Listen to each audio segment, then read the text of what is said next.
Welcome back to Naganjali చిట్టి vlogs. ఈరోజు నేను కందిపప్పు నిమ్మకాయ చారు చేశాను. మన ఛానల్లో ఎలా చేశానో చూడండి. ఇది చిన్నపిల్లలు కూడా ఇష్టంగా తింటారండి. ఈ విధంగా ఒకసారి ట్రై చేసి చూడండి. ఒక గ్లాసు కందిపప్పు, దీన్ని మంచిగా కడుక్కొని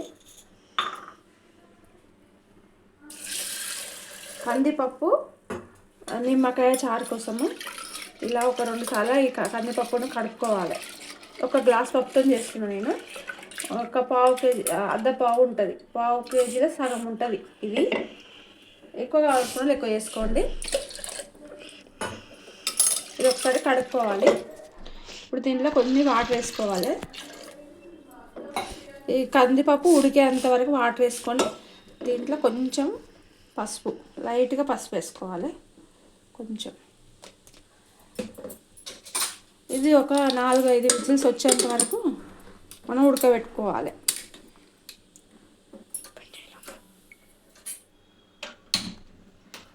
ఇప్పుడు దీన్ని స్టవ్ ఆన్ చేసుకొని పొయ్యి మీద పెట్టుకొని ఒక 4 విజిల్స్ 5 విజిల్స్ వచ్చేంత వరకు ఉడికించుకోవాలి. కొంచెం సిమ్ పెట్టుకుంటే స్లోగా తొందర ఉడుకుతుంది పప్పు కూడా. పప్పు ఇట్లా ఉడకబెట్టుకోవాలి. ఇట్లా మంచిగా ఇట్లా మెత్తగా కావాలి పప్పు. ఇట్లా దీన్ని మంచిగా ఇట్లా మెదుపుకోవాలి పప్పుని.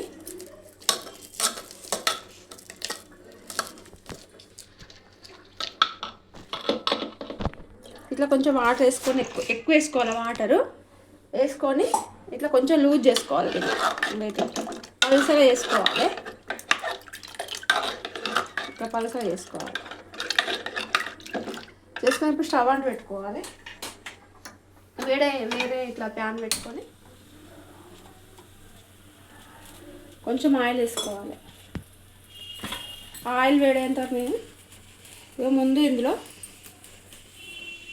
ఒక నిమ్మకాయ, ఒక 2 పచ్చిమిర్చి, కొంచెం కరివేపాకు, కొంచెం కొత్తిమీర, ఇవి ఇట్లా తీసుకొని కట్ చేసుకొని పెట్టుకోవాలి. దీనిలోకి పోపు గింజలు, ఎండుమిరపకాయలు, జీలకర్ర, ఆవాలు, ఇవన్నీ మనం పోపుకు కావాల్సిన సామాను. సిమ్ పెట్టుకొని కొంచెం. ఇప్పుడు ఇదైతే చిన్నపిల్లలు ఇష్టంగా తింటారండి. ఈ 1 ఇయర్ పిల్లలు కూడా మంచిగా పెట్టచ్చు, ఇష్టంగా తింటారు. దీంట్లో వాళ్ళు తినాలంటే ఈ ఒక ఎండినకాయలు తప్ప ఇంకా పచ్చిమిర్చి వేసుకోవద్దు. ఇలా కొంచెము జీలకర్ర, ఇలా కొన్ని ఆవాలు, ఒక 2-3 ఎల్లిపాయలు కూడా వేసుకోవాలి పోపుకి. ఇప్పుడు పచ్చిమిర్చి, కరివేపాకు కూడా వేసుకోవాలి.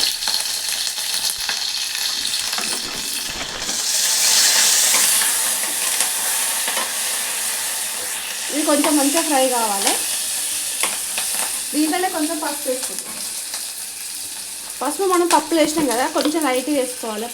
పసుపు కొంచెం వేసుకున్నాం.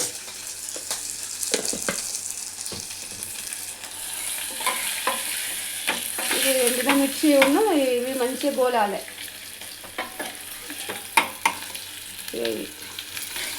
ఉల్లిగడ్డ కూడా మంచిగా ఇట్లా వేయాలి.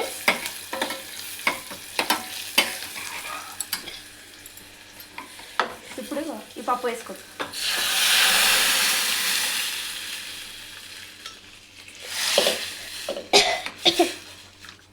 ఈ పప్పు కొంచెం మసాలా కొంచెం మంచిగా వేడయ్యి కొంచెం ఇట్లా మరుగుతుంటే ఇప్పుడు కరివేపాకు కూడా వేసుకోవాలి. అది కొత్తిమీర కూడా వేసుకోవాలి. ఈ కొత్తిమీర కూడా దాంట్లోనే మసులుతుంది కదా, టేస్ట్ బాగుంటుంది. కొత్తిమీర కూడా మంచిగా మసలాలి. దీనికి ఇంకొన్ని వాటర్ పోసుకోవాలి. కొంచెం లూజ్గా ఉండాలి, ఎందుకంటే మళ్ళీ ఇది చల్లగైనాక గట్టిగా అవుతుంది. కొంచెం వాటర్, ఇలా కొంచెం సాల్ట్ కూడా వేసుకోవాలండి. సాల్ట్ మనం చూసుకొని వేసుకోవాలి. అంటే ఇప్పుడు నిమ్మకాయ పెడతాం కదా, దాన్ని బట్టి వేసుకోవాలి. ఇట్లా మరుగుతూ ఉంటుంది కదా, ఇట్లా ఒక 2-3 పొంగులు వచ్చేంత వరకు ఇది మరగాలి. ఇది మరిగే వరకు ఈ నిమ్మకాయ కొంచెము ఒక గిన్నెలో పిండుకుంటే, ఇందులో గింజలు గిట్ల ఏమైనా ఉంటే కూడా మనం తీసేయచ్చు. ఇట్లా పిండి పెట్టుకుంటాం. ఈ నిమ్మకాయ ఒకటి పిండుతున్నా కదా నేను, పెద్ద నిమ్మకాయ అయితే ఒకటి కొంచెం తక్కువనే పిండుకోవాలి, ఎందుకంటే పులుపు ఎక్కువ అవుతుంది. ఇప్పుడు మనం చేసే పప్పును బట్టి నిమ్మకాయ ఎంత పిండుకోవాలో చూసుకొని పిండుకోవాలి. ఇట్లా గిన్నెలు పిండుకుంటే మనకు ఇట్లా విత్తనాలు ఉంటాయి కదా, ఈ విత్తనాలు తీసేసుకోవచ్చు. ఇట్లా ఇవన్నీ తీసి పడేయచ్చు.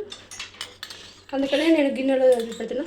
ఇది మనం ఈ పప్పు దించినాకనే ఇది నిమ్మకాయ వేయాలి, లేకుంటే చేదొస్తుంది. పిల్లలు అయితే చాలా ఇష్టంగా తింటారండి. 1 year పిల్లలు కూడా ఇది పెడితే అన్నం తినని పిల్లలు కూడా మంచిగా ఇష్టంగా తింటారు.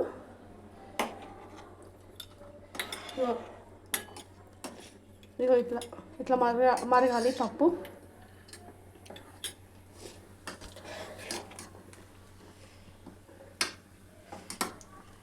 ఇట్లా ఒక 2 పొంగులు వచ్చినాయంటే ఇది మరిగినట్టే. ఇది మనకు పప్పు చారు కాదు కదా, నిమ్మకాయ చారు కదా. ఇప్పుడు బంద్ చేస్తున్నా, స్టవ్ బంద్ చేస్తున్నా.